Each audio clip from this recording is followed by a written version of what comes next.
There are those who left Gauteng when we said they shouldn't leave. They don't know what is waiting for them. They don't know what is waiting for them. It is not going to be as easy as when they left. We're going to put in place measures to ensure that we check people, we test, we screen people, because we advised that people need to avoid resorting to behavior that may put others at great risk. Let me also say, there are also those that may not be in the province. Once the test confirmed, who may have been tested but they are away. Once our health team confirms that these people have tested positive, we go in with the police to find them wherever they are. So that case of someone who was in Limpopo is a function of collaboration.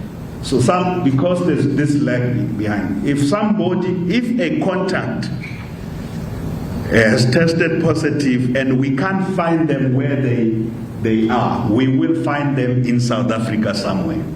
The state is collaborating. We are collaborating with our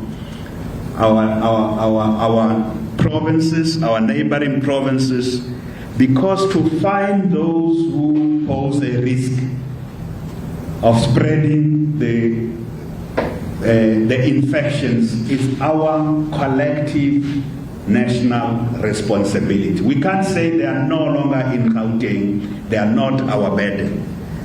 So we will find more and more. And I am very happy that we are now at 82% of all the contacts.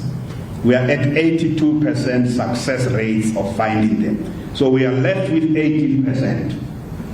And we are improving through technology. We are improving every day to find this contact. And finding them means finding them wherever they are. You might be in Limpopo, but we will find you. We've arrested 148 and 25 were issued with warnings, and most of the people arrested are those who continue to disregard the regulations. Some they continue to trade with intoxicating liquor, some they continue to gather with more than 50 people, some other people again they are disregarding the regulation to remain in their residences, so they are just roaming around the streets and so forth, moving from one area to another aimlessly. So we have picked up those ones, but we are not taking anything for granted.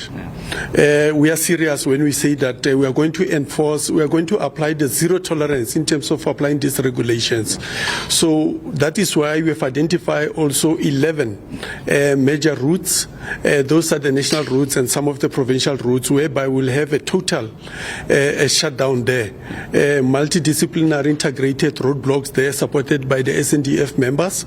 And then secondary roads, moving from one area to another, we will put what we call it the soft lock or the VCPs to check whether people are just not roaming around aimlessly. So only those who are allowed to can move around, like the essential services workers and so forth.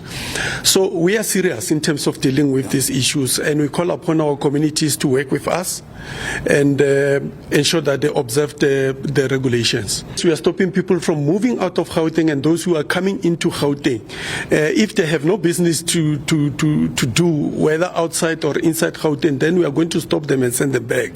We will allow the trucks which are transporting, goods across the borders to neighboring countries and so forth, and those who are allowed to can move around. But except that, they must expect that they are going to be returned back, or they will be arrested.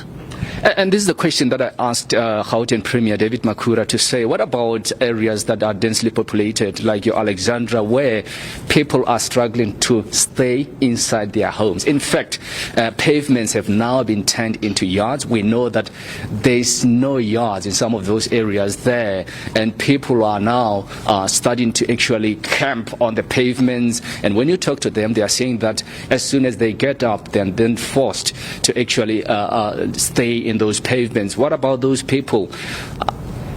Yeah, we understand the dynamics within the dynamics in Alexander, but we call upon our people in Alexander that this is a matter of life and death. You know, they can't gamble with their own lives and the lives of other people. So we call upon them that, you know, they must maintain the social distance, stay within their yard, even though there's no yards, but in their premises, to ensure that, you know, we don't spread around this disease all over Gauteng. So we understand that. But those who are roaming the streets doing nothing, surely they will find us and we will send them where they belong, in jail.